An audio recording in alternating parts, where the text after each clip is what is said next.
Matrix multiplication is a fundamental operation in linear algebra and data science.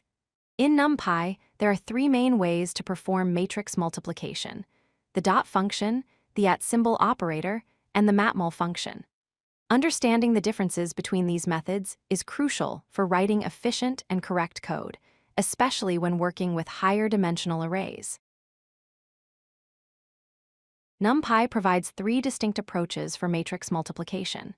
The first is np.dot, which is the classic function that has been available since the early days of NumPy. The second is the @ operator, which provides a clean and intuitive syntax for matrix operations. The third is np.matmul, which is the modern standard recommended for most use cases.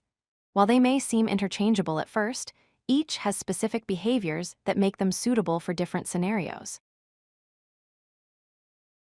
Let's start with the basic syntax of np.matmul. First, we import NumPy as np. Then we create two matrices, A and B, using np.dot array. Matrix A contains the values 1, 2, 3, 4 arranged in a 2x2 shape. Matrix B contains 5, 6, 7, 8, also in a 2x2 shape. To multiply these matrices, we call np.matmul with A and B as arguments. Alternatively, we can use the @ operator, which is syntactic sugar for matmul. Both approaches produce identical results. The most important difference between np.dot and np.matmul lies in how they handle higher dimensional arrays. When working with stacks of matrices, np.dot treats the arrays as flat vectors, which can lead to unexpected results. In contrast, np.matmul treats higher dimensional arrays as stacks of matrices and multiplies them element-wise in the batch dimension. This makes matmul the correct choice for batch matrix operations, which are common in machine learning and neural network computations. Let's see this difference in action with a concrete example.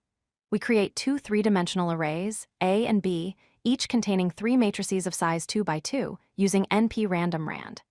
When we use np.matmul on these arrays, we get a result with shape 3, 2, 2.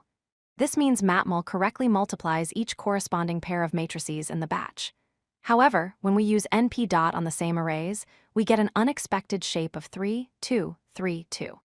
This happens because dot doesn't understand the batch structure and performs a different type of multiplication. Understanding broadcasting is essential when using np.matmul with arrays of different dimensions. The broadcasting rules for matmul are straightforward. First, the last two dimensions of the input arrays must be matrix compatible, meaning the inner dimensions must match for multiplication.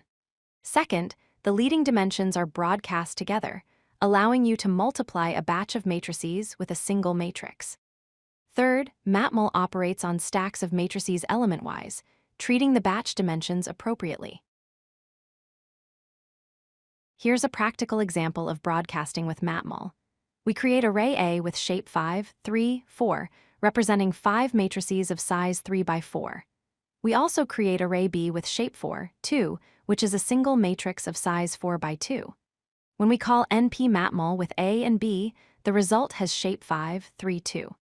What happens here is that matrix B is automatically broadcast to match the batch size of A. Each of the 5 matrices in A is multiplied by the same matrix B, giving us 5 output matrices of size 3x2.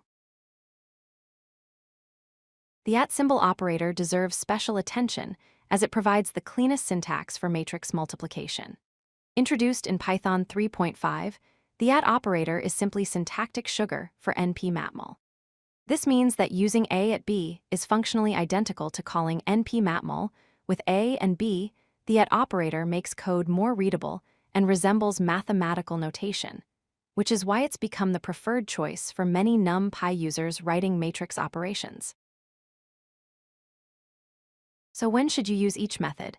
Use np.dot when you're working with simple two-dimensional matrices or when you need to compute dot products of vectors. It's the traditional choice and works well for basic linear algebra operations. Use np.matmul when you're dealing with higher dimensional arrays or batch operations, as it handles these cases correctly. And use the @ operator in any scenario where you want clean, readable code that's easy to understand at a glance. The @ operator is particularly useful when writing complex matrix expressions. Let's summarize the key takeaways from this tutorial. First, np.matmul and the @ operator are functionally identical, so you can use them interchangeably based on your style preference. Second, always use np.matmul or the @ operator for batch matrix operations, as they handle higher dimensions correctly. Third, be aware that np.dot has different behavior with higher dimensional arrays, which can lead to unexpected results if you're not careful.